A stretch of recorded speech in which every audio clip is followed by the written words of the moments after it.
Hey guys, Yoshi here, and WWDC happened. That's Apple's Worldwide Developer Conference. Lots of exciting new things to talk about, which is what this video is all about.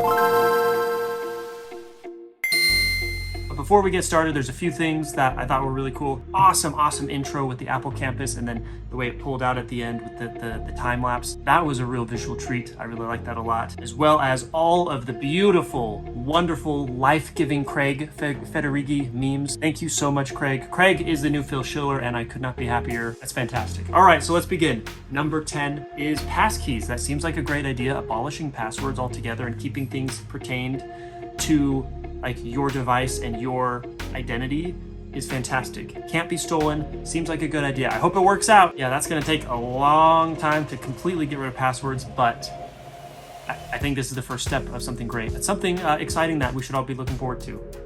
All right, with number 9, iOS 16, they claimed iOS 16 has a new intelligence. So I'm a little skeptical. We'll see what that means. Hopefully this means that Siri won't scream at you at night. Hey Siri, wake me up at 6 a.m.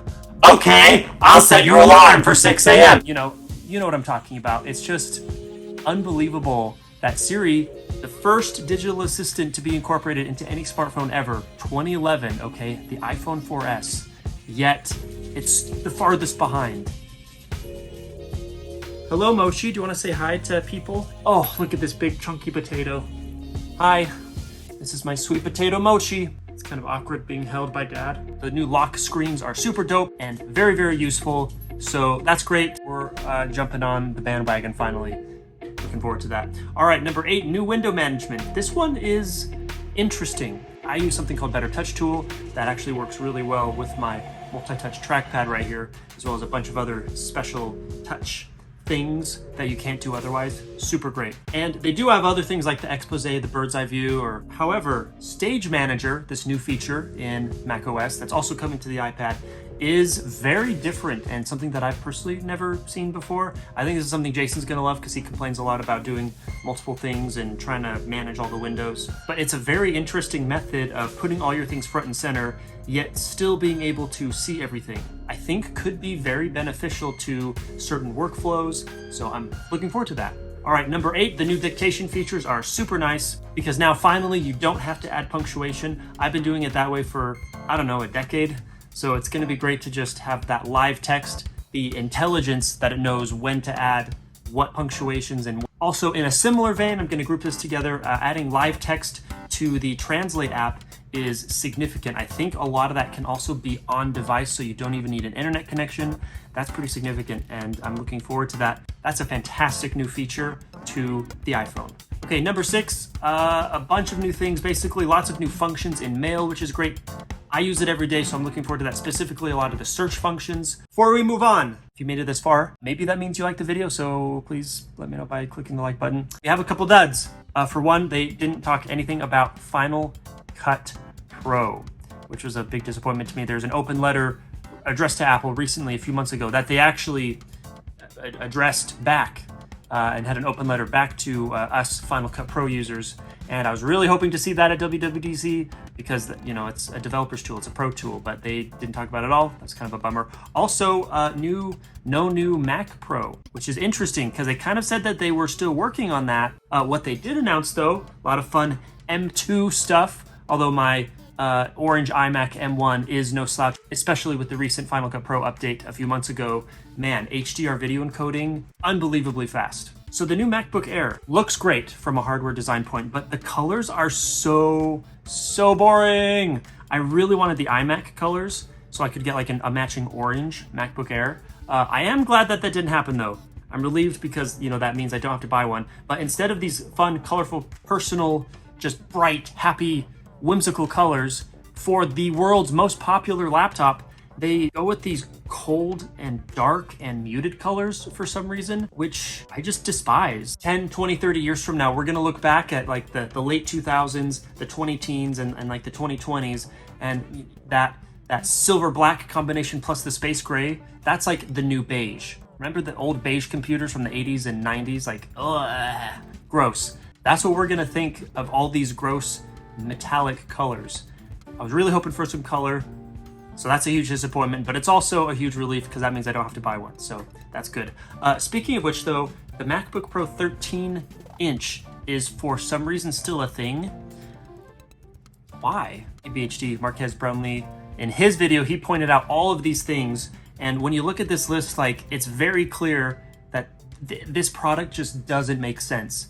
And Apple, especially in the past 3 to 5 years, is just ballooning so crazily. It's reminding me a lot of mid-90s Apple that almost collapsed before Steve Jobs came back, cut everything and brought back the grid.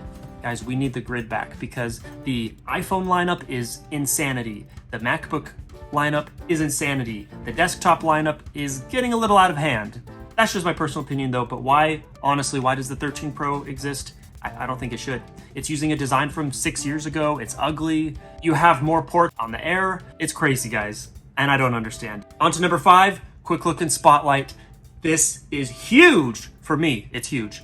I remember when they first announced Quick Look as a feature. Was that like Snow Leopard? Way back, like 2007, 2008. That was a big deal. Quick Look is a game changer. It's great, and now it's in Spotlight. Yes, that's gonna be awesome. Okay, number 4 is new maps.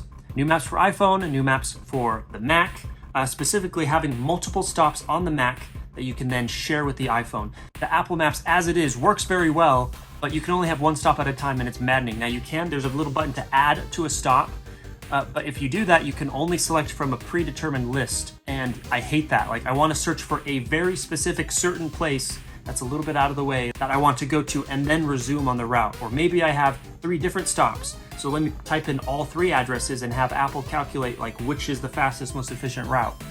It can't do that, but now it looks like it can. Their wording was tricky though, because they say you can have all these multiple stops on the Mac first and then you share that with iPhone thanks to continuity. But then they also said you can ask Siri to add stops to your route as you drive. So I don't know. I just hope it works. Number 3, weather on iPad.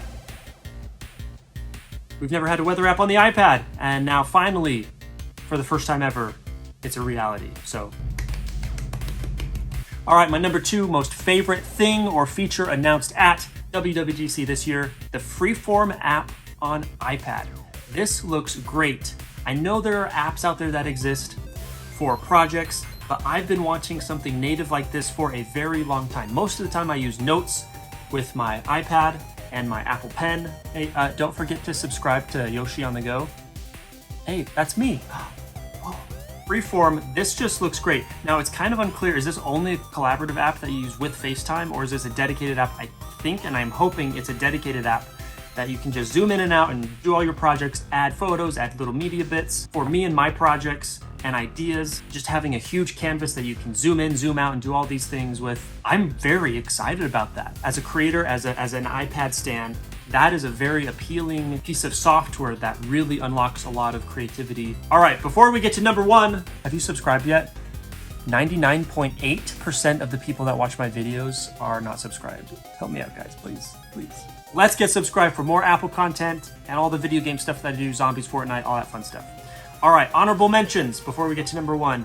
Apple Pay Later seems really nice. 4 payments, no interest. Seems like a good idea. Looking forward to trying it. Safety check seems interesting. It's good to be safe. Basically, it's like a kill switch that resets all of your passwords, all of your tracking information if you're in like an abusive relationship and you just need to get out. That's very thoughtful of Apple to have something like that. That's easy to do. I hope it works well for people that are suffering from those abusive relationships.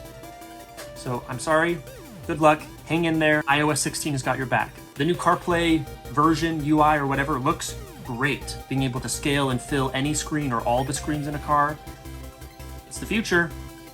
And one step closer to Apple making cars. Lifting subjects from the background is touching your finger and having the little animation, doo-doo-doo, and then you can like copy it and paste it anywhere, use it for like a meme. Just the fact that you can do that so easily without needing Affinity Photo or Photoshop, that's fun.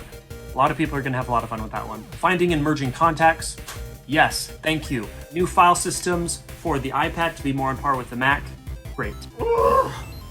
This has been a long list. And now, for what you've been waiting for, my number 1 favorite new feature is full external display support with the iPad, thanks to Stage Manager. Now, this is something that I'm looking forward to. Right now, it appears Specifically, Stage Manager is only functional or only possible with M1 iPads because they have enough RAM, and I guess my 2020, the A14 processor doesn't have enough RAM. I'm still hoping that full external display support is somewhat useful. Just the fact that we can finally now have a second screen to push content to, and then have windows between the two, and being able to do stuff. That was my number one most favorite feature because it brings the iPad yet again one step further into being the only device you need for content creation, which is what I love to do. Like, comment, subscribe, all that usual jazz. All right, thanks guys. Bye.